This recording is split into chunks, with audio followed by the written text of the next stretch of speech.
नमस्कार सर्वेभ्य उपस्थितेभ्य सभी उपस्थित जनों को नमस्कार। सबका स्वागत है फिर से सी की एक नवीन वीडियो पे। तो इस वीडियो में फाइनली हम लोग थियरी पार्ट चालू करेंगे। बोले तो पहले प्रैक्टिकल फिर थियरी ही हाँ। तो कोई बात नहीं, आपने बेसिक प्रोग्राम्स कर लिए हैं, होप्स कर लिए हो, नहीं कर लिए पिछले वीडियोस देख लो। अब वेरिएबल्स और डेटा टाइप को हम लोग स्ट्रांगली डीपली अध्ययन करेंगे as much as we could. अपना लिमिट रहेगा कि 20 मिनट के अंदर वीडियो हो जाए, है ना। अगर 20 मिनट के ज्यादा होता है 30 minute max out, alright, else will divide the video. हाँ, okay. So if you are ready let's गो।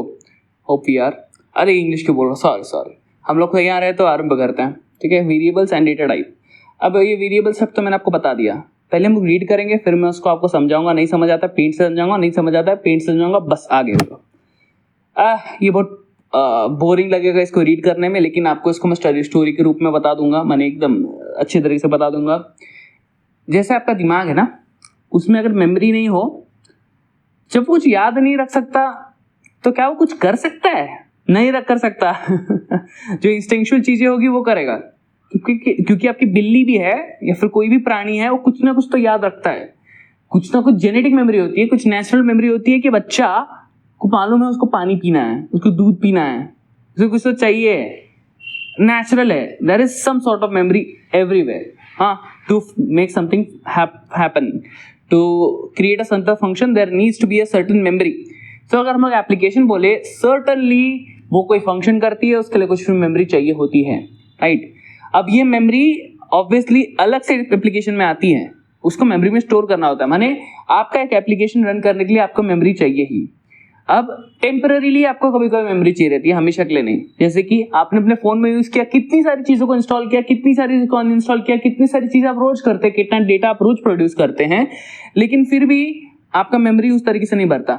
यूं कहो तो आपका रैम डेली बोले तो जीबी और कितने सारे जीबीज का डेटा अपने अंदर लेता है, लोड करता है, फिर अनलोड कर देता है, आपको पता भी नहीं चलता। बहुत ज्यादा डेटा लोड अनलोड होता है आपके रैम में। तो लेकिन वो क्या होता है, टेम्पररी होता है। तो एप्लीकेशन को टेम्पररी मेमोरी रखने की जरूरत होती है। जैसे कि आज तक आपने कितनी एडिशन किए होंगे, कितने नंबर्स के एडिशन किए होंगे, ठीक है, कितनी बार एडिशन किए होंगे, आपको बिल्कुल भी याद नहीं रहेगा, क्योंकि बचपन से आपको प्लस प्लस सिखा रहे, कितना होगा, कितनी बार आपने एडिशन किया आज तक, आपको याद है नहीं। क्यों? क्योंकि आप उसको टेम्पररीली याद रखते हो। और कुछ चीज को तो आपने पैटर्न बनाना है अपने ब्रेन के अंदर, जैसे 2 + 2 4 बोलने की सोचने की जरूरत नहीं, इस तरीके से मेमोरी में स्टोर है आपके। लेकिन 1 2 3 4 5 6 7 8 9 10 11 12 प्लस 1 2 3 4 5 6 7 8 9 10 12 आपने पढ़ा है नहीं, तो आपके मेमोरी स्टोर है नहीं, लेकिन आप इसको मेमोरी में रख सकते हो और फिर कैलकुलेशन कर सकते हो। तो आपके एप्लीकेशन में हमेशा कोई एक टेम्पररी मेमोरी होगी, ठीक है, और होनी ही चाहिए, उसके बिना आप काम नहीं कर सकते, है ना। और टेम्परेरी ही क्यों नहीं परमानेंट? क्योंकि अगर परमानेंट होगा तो बहुत सारी चीजें आप करते हैं एप्लीकेशन के साथ, तो वो स्पेस भर जाएगा। तो there needs to be a temporary memory on which an application can run on, that's it. I hope so मैंने आपको समझा दिया होगा बहुत बढ़िया से, है ना, ठीक है। अब ये जो मेमोरी होती है टेम्पररी, इसका कुछ एक मेमोरी लोकेशन होगा। ऑब्वियसली अगर मेमोरी एग्जिस्ट करती है तो वो हवा में एग्जिस्ट नहीं करेगी, 0 1 में एग्जिस्ट करेगी। 0 1 में एग्जिस्ट करती है तो 0 1 में हवा में एग्जिस्ट नहीं करेगा, वो एग्जिस्ट करेगा इलेक्ट्रॉनिक कोई तो फॉर्म में, हाँ, जहाँ पे लेते कोई चार्ज होगा या फिर कोई मैग्नेटिक पोल्स होंगे, नॉर्थ पोल साउथ पोल, कुछ तो तरीके से कोई एक पर्टिकुलर फिजिकल यूनिट पे स्टोर होगा। और फिजिकल यूनिट का कोई एक एड्रेस होना आवश्यक है। अगर एड्रेस नहीं होगा, आप कोई चीज को कैसे पता कर सकते हो, है ना। आपको पता है आपने कुछ तो एक मेमोरी क्रिएट कर ली, अब आपके पास उसका एड्रेस नहीं है। ऐसा होता है ना इंसान के साथ, वो कुछ तो याद करता है फिर भूल जाता है, उसको एड्रेस नहीं पता, अपने ब्रेन के अंदर खास स्टोर किया उसने। So that creates problem. So to application to run there needs English की बोल रहा हूँ, एक एप्लीकेशन को रन करने के लिए एक मेमोरी चाहिए होती है टेम्पररी, और वो टेम्पररी मेमोरी, हर एक टेम्पररी मेमोरी का एक यूनिक एड्रेस होगा ही, ठीक है।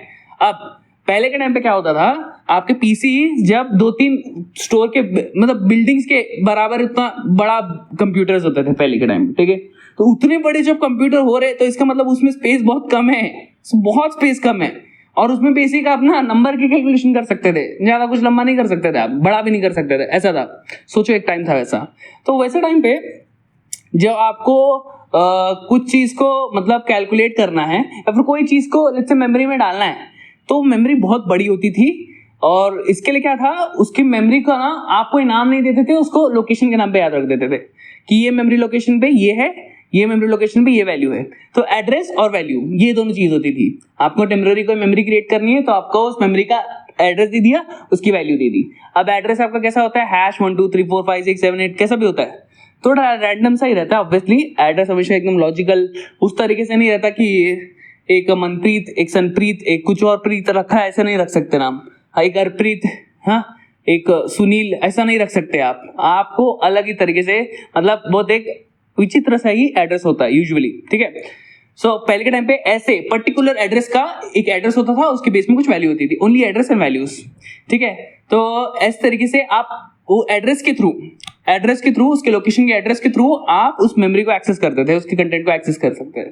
लेकिन जैसे कंप्यूटर्स इवॉल्व हुए, बहुत अच्छी अच्छी तरह की चिप्स आने लगी और बहुत कॉम्पैक्ट हो गया पीसी और बहुत ज्यादा मेमोरी स्टोर करने लगा, तब नेचुरली ऐसा लगा कि यार हम लोग को एक्चुअल में वैल्यू एक्सेस करने के लिए जो मेमोरी लोकेशन है, इसको याद करना बहुत ज्यादा कठिन हो रहा है। मैं चेक कर लेता हूँ मैं रिकॉर्डिंग कर रहा हूँ कि नहीं, इतना मैंने प्राण लगा के बोल रहा हूँ, पता रिकॉर्डिंग ही ना चल रहा। एनीवेज, ऑलराइट, तो ऐसे से इवॉल्व हुए कंप्यूटर्स, बहुत सारा स्पीड और स्पेस मिलने लगा अपने को। तो क्या हुआ कि ऐसा लगने लगा यार बहुत ही बेकार है, इसको एड्रेस याद करने को दिमाग फट रहा है। लाइक कितना एड्रेस याद करे वैल्यूज को एक्सेस करने के लिए, ये एड्रेस को याद करना बहुत कठिन है। तो जैसे जैसे प्रोग्रामिंग लैंग्वेजेस भी फिर इवॉल्व हुई और धीरे धीरे क्या हुआ, वेरिएबल्स ये कंसेप्ट का उदय हुआ। बोले तो ऐसा हुआ कि ये नाम को ना, ये एड्रेस को वेरिएबल्स बोलने जाने लगा, जिसका एक पर्टिकुलर अभी नाम होता है, ठीक है।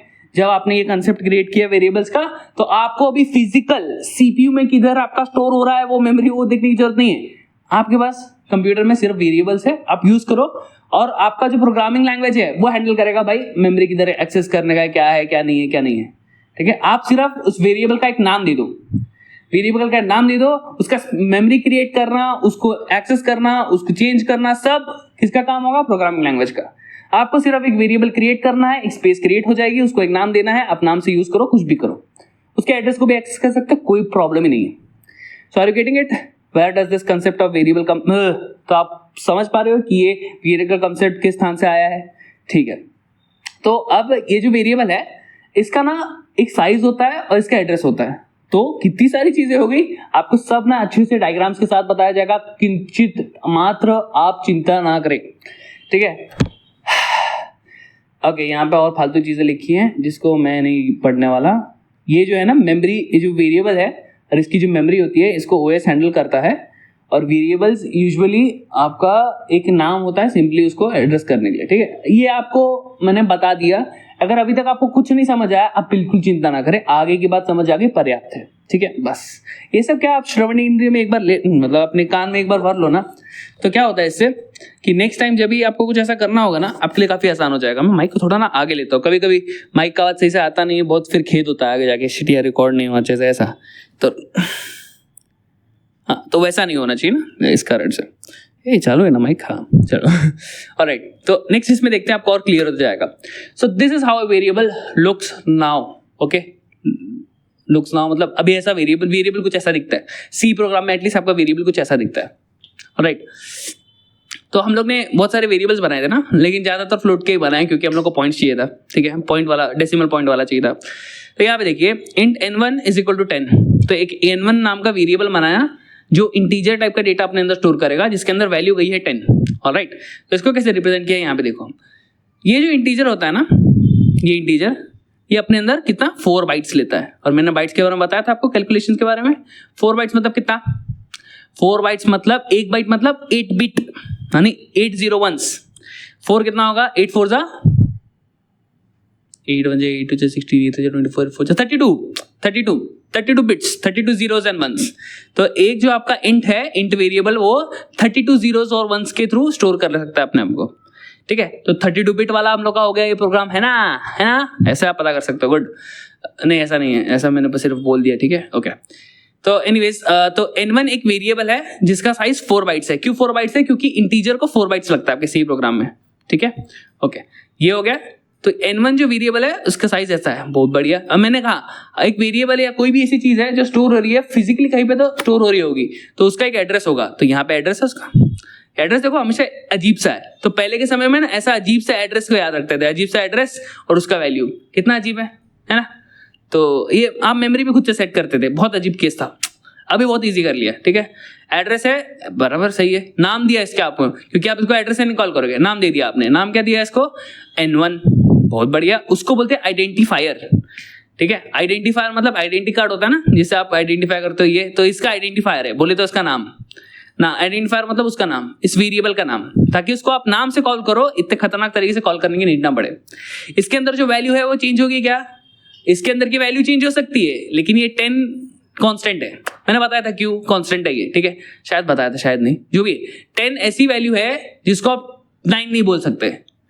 10 10 ही रहेगा, 10 को आप 9 नहीं बोल सकते। तो ऐसी जो चीजें हैं जो वैसे ही अपने स्वरूप में रहेंगी, तो उसको कांस्टेंट बोलते हैं। तो 10 कांस्टेंट है। n1 क्या है? वेरिएबल है। वेरिएबल क्यों है? क्योंकि n1 में 10 भी जा सकता है, 20 भी जा सकता है, 30 भी जा सकता है, कुछ भी जा सकता है। तो n1 की वैल्यू चेंज हो सकती है, इसके लिए n1 क्या है? वेरिएबल है। और n1 के अंदर जो वैल्यू गई है 10, इस 10 को आप और कुछ नहीं बोल सकते, तो इसके लिए है कांस्टेंट। समझ रहे हो? अंदर बहुत बेसिक अंतर है, ठीक है। 9 भी कांस्टेंट है, 10 भी कांस्टेंट है। या तो इस वेरिएबल में 9 होगा या तो 10 होगा, लेकिन आप कभी ये नहीं बोल सकते कि 10 के अंदर 9 है। You getting it? तो 10 कांस्टेंट है और ये वेरिएबल है, ठीक है, जो n1 है, ठीक है। बेसिकली जितने भी नंबर्स है ना और जितने भी लेटर्स है आपके सी प्रोग्रामिंग है, सबके सब कांस्टेंट है, ठीक है, बस खत्म। ऑलराइट। और किस तरीके की वैल्यूज यहाँ पे आ सकती थी? इंटीजर कांस्टेंट आ सकता था, ठीक है, और फिर क्योंकि इंटीजर लिखा है यहाँ पे, तो इसी तरीके से आपका वेरिएबल है, सरल। अब यहाँ पे एक चीज का ध्यान रखो, कभी भी आपको पूछा जाए वेरिएबल क्या है, n1 वेरिएबल है? नहीं, n1 वेरिएबल का नाम है, बोले तो आइडेंटिफायर है। n1 वेरिएबल है, ये आप सही कहेंगे, n1 नाम का वेरिएबल है, ये सही है। n1 वेरिएबल नहीं है, n1 के नाम का एक वेरिएबल है जिसके अंदर वैल्यू 10 है। आप ऐसा कह सकते हो n1 एक वेरिएबल का नाम है जिसका एड्रेस है ये, आप ऐसा कहेंगे। n1 एक वेरिएबल है? नहीं, n1 एक वेरिएबल का नाम है। कितना सा सूक्ष्म सा अंतर है, माने कितना सटल अंतर है, बट ये एक्चुअल में करेक्ट है। आप n1 को वेरिएबल नहीं बोल सकते, n1 क्या है? वेरिएबल का नाम है। वैसे तो बोल सकते हो, क्यों पता है? क्योंकि आप मेरे को अर्पित बोल सकते हो ना। क्यों? क्योंकि मेरा नाम अर्पित है। अब अंतर समझ आया? मैं अर्पित नहीं हूं, मेरा नाम अर्पित है, यही अंतर हो गया। समझ गए आप? बहुत मतलब सटल अंतर है। तो मतलब इसको आप ध्यान ऐसे बोल सकते हो यूजुअली, n1 एक वेरिएबल है? नहीं, n1 एक वेरिएबल का नाम है, ठीक है। मैं अर्पित क्या है? अर्पित मेरा नाम है? नहीं, एक अर्पित एक लड़के का नाम है। अर्पित बहुत लोगों का नाम होता है। समझ गए? ये बहुत बेसिक अंतर हुआ, ठीक है। n1 क्या है? एक वेरिएबल का नाम है जिसका एक एड्रेस है, जिसका एक वैल्यू है, खत्म, ठीक है। आप इसको ज्यादा कॉम्प्लेक्स लग रहा है ना, इसको एक बार फिर से सुनो और बस ये जानो, n1 क्या है? वेरिएबल का नाम है जिसका एक एड्रेस है, जिसका एक वैल्यू है, ठीक है। n1 एक वेरिएबल का नाम है जो कि मेमोरी में स्टोर्ड है। तो फिर वेरिएबल का डेफिनेशन क्या बोलोगे? सो वेरिएबल, अ वेरिएबल, अंग्रेजी में बोल देता हूं पहले, sorry. A variable is a memory location that can store a value of a particular type. समझ गए? बहुत सीधे, सिंपल, सरल भाषा में वेरिएबल को कंटेनर भी कह देते हैं लोग, ठीक है, बोल सकते हो। लेकिन हम लोग क्या बोलेंगे? Variable is a memory location that can store a value of a particular type, खत्म। Identifier is the name of the variable. n1 क्या है? n1 is the name of the variable which can store an integer type value of which the constant is 10। मतलब बहुत ज्यादा अंग्रेजी बोल दिया, लेकिन समझ लो। तो वेरिएबल क्या है? एक मेमोरी लोकेशन जो अपने अंदर एक वैल्यू को स्टोर करेगा, बस, ठीक है। और n1 क्या है? उस मेमोरी लोकेशन का नाम, दिया गया नाम, अर्थात उस वेरिएबल को दिया गया नाम। मैंने बहुत ज्यादा स्पष्ट बोल दिया, ठीक है। इसको आप ना जितना समझना है समझो, नहीं समझना आगे बढ़ो, ऐसा कुछ नहीं है कि बहुत ज्यादा सीरियस है। अब मैंने बोला इसका डेप्थ समझ लो बस, ठीक है। तो एक वेरिएबल, उसके इतने सारे पार्ट होते हैं, कितना ओवर एक्सप्लेन कर दिया मैंने, आई गेस। नहीं, ये बार बार रिपीट किया, इंपॉर्टेंट है। Alright, in C a variable must be declared before use, तो ये वाला आवश्यक है, हाँ, बिफोर यूज होना चाहिए। स्टोरिंग, इसको चेक करें, इसको मैं शायद मैंने ऑलरेडी बताया आपको प्रीवियस लेक्चर में, नहीं संदेह बताया है, बताता हूँ आपको, फिर से बता देता, कोई चिंता की बात नहीं। मेरा रिकॉर्डिंग तो चल रहा है ना, बहुत कष्ट है यार, बहुत कष्ट है। रिकॉर्डिंग कर लो, फिर रिकॉर्डिंग ना मिले, एनर्जी खत्म हो जाती है दूसरी बार बताने के लिए। होप सो मेरा आवाज़ सही से आ रहा हो, क्योंकि कुछ वीडियोस में आवाज़ बहुत कम आई है, उसके लिए मैं बहुत क्षमा प्रार्थी हूँ।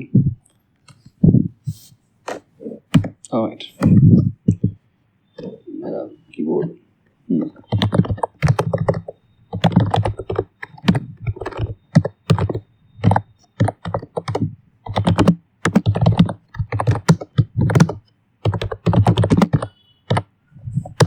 कुछ ज़्यादा बड़ा हो गया नहीं।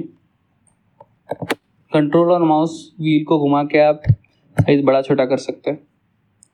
ओके, क्या करना है फिर अभी? अच्छा, कौन आया अपना फेवरेट है उसको तो चाहिए अपने को। क्यों? क्योंकि उसमें गेट सी एच है।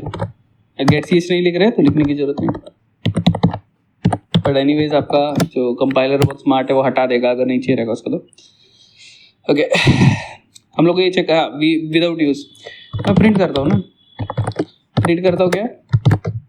प्रिंट करता हूँ मैं पाई की value. Wow my God, sorry क्या बोलते हैं, हाँ क्या मस्त लिखा ना। नहीं तो एक्चुअल में ना इसमें एक नया फोल्डर मैं क्रिएट कर लेता हूँ अपने अंदर इसके अंदर अपने अंदर ये होगा वेरिएबल्स एंड डेटा टाइप। ये कमेंट आया नहीं ना कि भैया सर हमको नीचे हम को दे दो ये कोड वोड तो ना कहते, अब आएगा तब करेंगे। वेरिएबल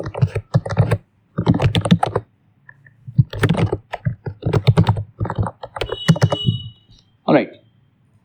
सो ये क्या है? अपना वेरिएबल के बारे में पढ़ रहे हैं।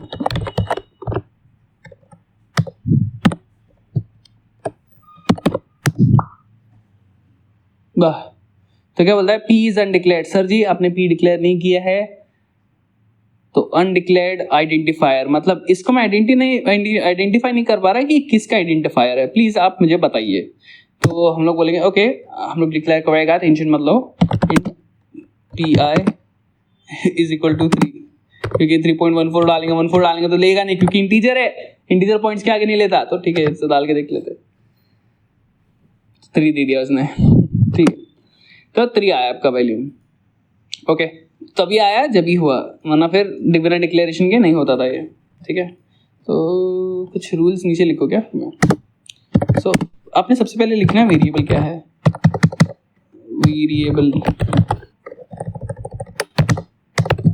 Variable is a memory location where a constant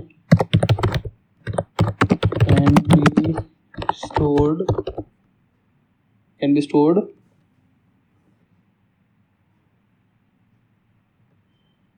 ठीक है, और फिर इसका डेटा टाइप क्या हुआ? The type of value variable can hold and अपने एग्जाम्पल में जो है हम लोग ले रहे हैं ये पी क्या है? ये वेरिएबल का नाम है, इसको बोलेंगे identifier is the name given to an identifier. Okay, तो वेरिएबल डेटा टाइप जो भी है इसका आई गेस देखते, इंटरेस्टिंग टाइटल रखा तो काफी इंटरेस्टिंग पार्ट्स होंगे। ठीक है, identifier is the name given to an sorry variable. बाप रे, होता है सर, ऐसा होता है। वेरिएबल कभी कभी ऐसा स्पेलिंग है ना, देख के लगता है सही है कि भी नहीं। ओके, आइडेंटिफायर, फिर एक मेमोरी लोकेशन होता है ना,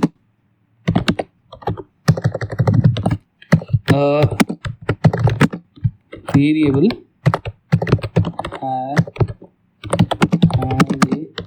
memory location usually in hex मतलब hexadecimal लिख देते हैं। ठीक है, ऑलराइट, फिर इसके बाद क्या बचता है? साइज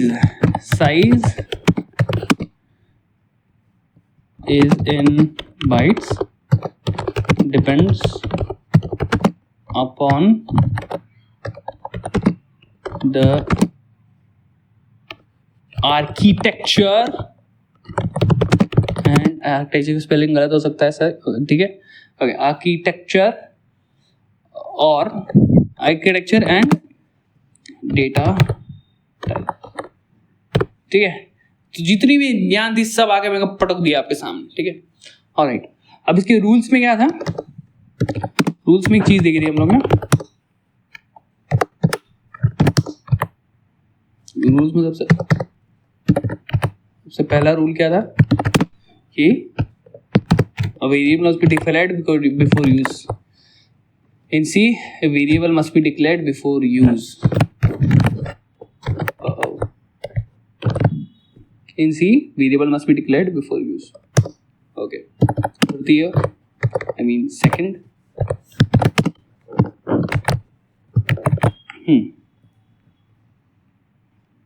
ये सब तो बात का खेल है, ठीक है, चलो हम लोग ने इतना जान लिया। आगे क्या बोल रहा है, अगर एक बार आपने वेरिएबल लिख दिया तो उसका आप पुनः यूज कर सकते हो, बार बार बार बार बार बार बार बार, ठीक है। ऐसे तो हम लोग ने किया ना, वैसे नहीं किया। एग्जांपल बताता हूँ आपको सुंदर सा, यही पे इसी स्थान पे। अलग से आपको मार्क्स, स्टूडेंट का मार्क्स स्टोर करना है, हम लोग फ्लोट ही यूज करते हैं, इंट यूज ही नहीं करते, एक्चुअल में इंट यूज किया जाता है, ठीक है। अभी आपको बताने के लिए मैं इंट यूज कर लेता हूँ वैसे, क्योंकि हम लोग को मार्क्स भी जो है वो पॉइंट्स में चले जाते हैं, तो फिर उपयोग नहीं पड़ता ना, सेंस नहीं बनता कि आप इंट डालो। लेकिन आपको क्योंकि इंट पता होना चाहिए, इसके लिए मैं भी करूंगा। एक सेकंड, पानी पी लूं मैं।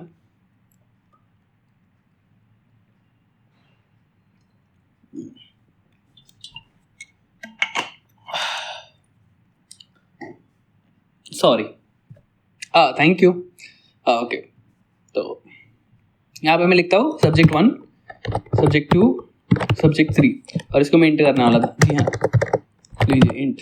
अब इसमें डेसिमल वैल्यूज नहीं जाएंगी, ठीक है, और डेसिमल वैल्यू को क्या कर देगा, ट्रंकेट कर देगा, अर्थात निकाल देगा। अभी मैं ऐसे ही नंबर डाल देता हूँ, ठीक है, यूजर से नहीं लूंगा, ठीक है। 100 में से समझो नंबर है 89, टॉपर नहीं है यार, 60 70 रखो, क्या टेंशन है, नहीं यार, हाँ ठीक है यार, कोई फर्क नहीं पड़ता, हो सकता है ना, सब्जेक्ट में कोई सब्जेक्ट में बहुत अच्छा मार्क्स है, कोई सब्जेक्ट में ये ना मार्क्स 74 नहीं, हाँ 69 नहीं करूँगा मैं 71, ठीक है। ऑलराइट, इंट टोटल पूरा लिख दो तो क्या ज़्यादा, छोटा सा ही तो वर्ड है, छोटा सा ही तो वर्ड है, मेरा माइक के से दूर चला गया, ma'am sorry. S1 plus S2 plus S3, ठीक है। अब टोटल आ गया, बोला बल्ले बल्ले, और टेंशन ही नहीं है, तो आप प्रिंट अप कर लो। ये बीच में क्या होता है मुझको पता नहीं, कोई बात, ठीक है। टोटल टीटक परसेंटेज डी, ये टोटल।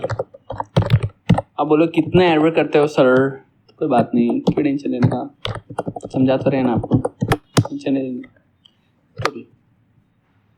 आ गया 209, करेक्ट है, एकदम करेक्ट है, ठीक है। 100 में से मिला है, ठीक है, 100 में से मेरे को इतना मार्क्स मिला, बहुत उत्तम, बहुत बढ़िया। अब मेरे को याद है, ओ माय गॉड, मेरे को एवरेज भी देना चाहिए था, या फिर मेरे को परसेंटेज भी देना चाहिए था। ओ माय गॉड, मैंने परसेंटेज नहीं दिया, ऐसे आपको खेद हुआ। अब मेरे को वापस सब ऐड करना पड़ेगा, अब कोई सा टेंशन आया, आपको टेंशन लेने की जरूरत नहीं, क्योंकि आपने ऑलरेडी टोटल क्रिएट किया है, और एवरेज और परसेंटेज दोनों के लिए आपको टोटल लगेगा। So you don't have to worry, you can reuse this any time. अब इसको रीयूज करने से क्या, दो फायदे, एक कि आपको वापस से सब कैलकुलेशन नहीं करना पड़ेगा, टेंशन नहीं, समझो ना। करोड़ों लोगों का अगर ऐसा आपको एक सर ज्यादा हो गया ना, हजारों लोगों के एक साथ ऐसे हैंडल करना है, तो हर बार आपको ऐड करना पड़ेगा, वो कंप्यूटर के लिए हैप्टिक हो जाएगा।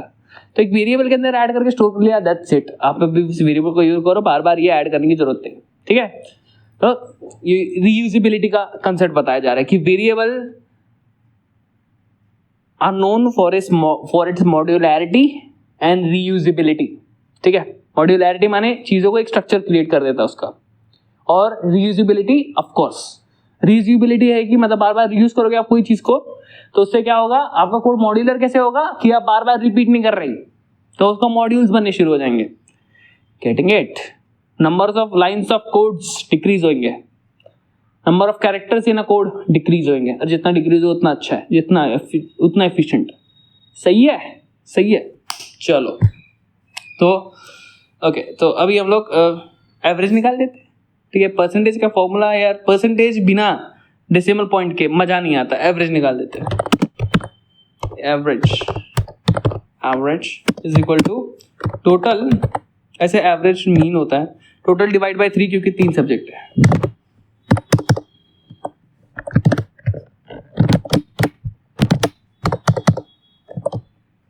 ये होगा एवरेज। डन। अरे यार ये एवरेज क्या, एक सेकंड, हाँ 3 से डिवाइड हुआ नहीं के, अरे मैं टोटल को प्रिंट कर रहा हूँ, सो सॉरी। ओके ओके हाँ डन। यार ये नंबर क्यों आया, ये नंबर नहीं चाहिए, हम कुछ भी ले लेंगे, ये नंबर नहीं लेंगे, उससे फर्क नहीं पड़ना चाहिए। हाँ now 72 is a good number, ठीक है। अच्छा 217 and 72 is the average and total। मस्त। लेकिन अभी क्या रीयूजेबिलिटी था, यहाँ पे आपने रीयूज किया, that is all I wanted to say. Storing results in variable allows you to reuse and avoid calculation. Example जो मैंने आपको ऑलरेडी दिखा दिया, एग्जाम्पल एरिया ऑफ रेक्टेंगल, आप इसको खुद कर सकते हैं। हम लोग ने बेसिक कैलकुलेशंस की ना। अब देखो अगर आपको बेसिक कैलकुलेशंस नहीं आती तो क्या आपको समझ आता?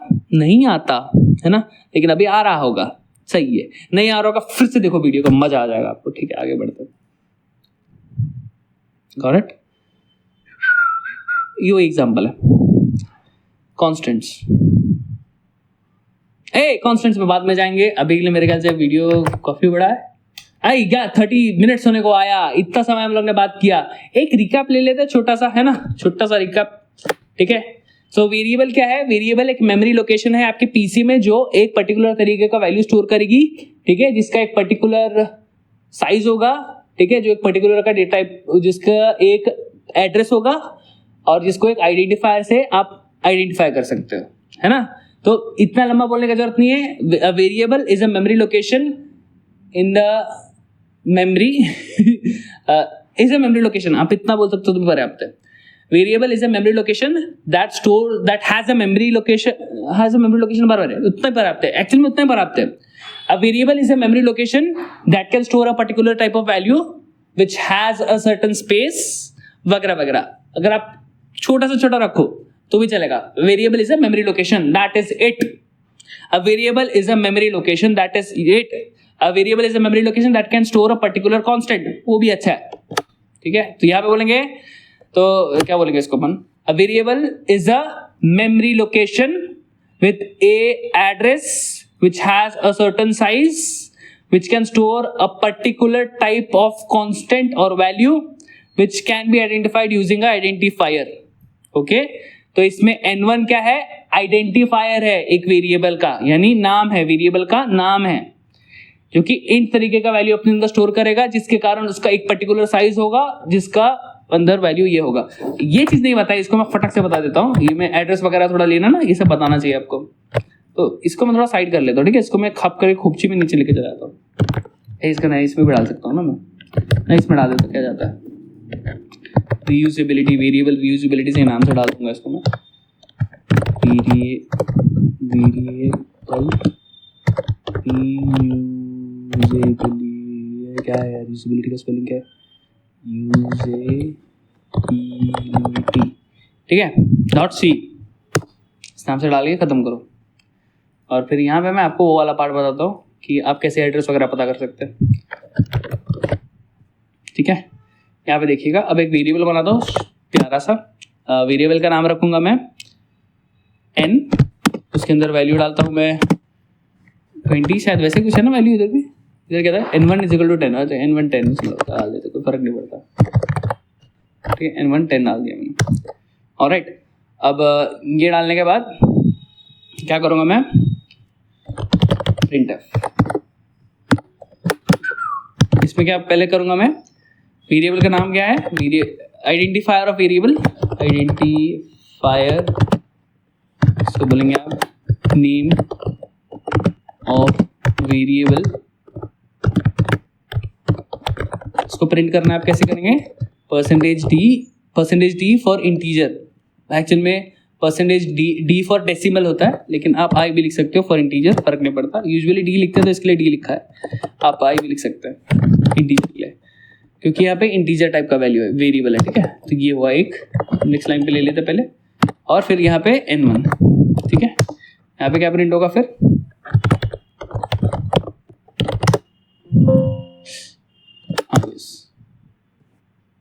ठीक है, वेरिएबल नेम, एक्चुअल में वेरिएबल नेम 10 के ने क्यों प्रिंट कर दिया?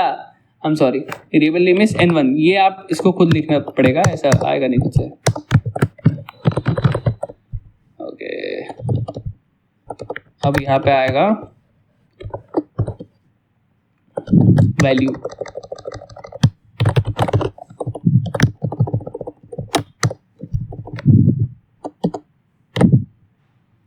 Value percentage D, I mean n1। Okay, तो ऐसे आपका वैल्यू आएगा, पिछले वीडियोस में किया है, ठीक है। ये हुआ। अब नेक्स्ट क्या है अपने पास, उसका साइज चाहिए था हम लोग, है ना, साइज ऑफ वेरिएबल जो कि होगा 4 बाइट्स। इसके लिए एक साइज ऑफ करके ऑपरेटर होता है, ठीक है, ये फंक्शन नहीं है। ऑल्दो हम लोग पैरेंथेसिस यूज कर रहे हैं, but this is not a function, this is an operator, ठीक है। आ गया 4 क्या, 4 bytes, it is in bytes, ठीक है। Next we have is address.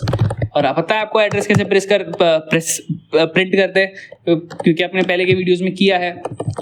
Address आता है आपका, अच्छा इसके लिए फॉर्मेट स्पेसिफायर p यूज होता है, p फॉर पॉइंटर, क्योंकि एड्रेस पॉइंटर की तरह होता है, जान दो, p is use for address, इतना जानो अभी। और एड्रेस के लिए आप %% यूज करते हैं, आप स्कैनफ के लिए यूज कर रहे हैं ना, एंड ये %, सिंबल, ये इससे इसका एड्रेस आएगा। एड्रेस कैसा मस्त खतरनाक है। सोचो, अभी आपको एक वेरिएबल बनाया आपने, और आपके पास वेरिएबल का नाम नहीं है n1, आपके पास ये खतरनाक चीज है। एक खतरनाक चीज को आप हमेशा लिखते तो नहीं चलता था ना, पहले ऐसे ही करते थे, अभी नहीं, ठीक है। और आइडेंटिफाई हो गया, उसका एड्रेस हो गया, उसका साइज हो गया, और उसके अंदर क्या स्टोर हो रहा है वो भी आ गया। आपको कोई टेंशन लेने की जरूरत नहीं। सो मैंने आगे एक्सप्लेन कर दिया आपको क्या है। Variable is a memory location, और उसको और एक्सटेंड करना है तो variable is a memory location which has an identifier for accessing itself, which has a particular value which is constant,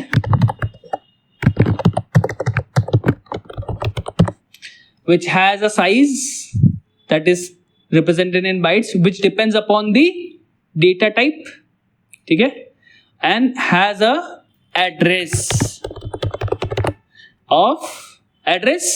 that is represented in hexadecimal number, समाप्तम इति, संपूर्ण मिति। तो वीडियो देखने के लिए धन्यवाद। नेक्स्ट वीडियो में हम लोग क्या करेंगे, नेक्स्ट वीडियो में हम लोग देखेंगे कॉन्स्टेंट्स, और ये खत्म नहीं होता है, बहुत कुछ है इसमें, ठीक है। तो मैं आपको अच्छे से डिटेल में एक्सप्लेन करूंगा। सो नेक्स्ट वीडियो में मिलेंगे पुनः। अभी के लिए धन्यवाद आपका यहाँ तक टिके रहने के लिए, और धन्यवाद आपका टिके रहने के लिए, ठीक है। वंदे मातरम, संपूर्ण मिति। ये लो।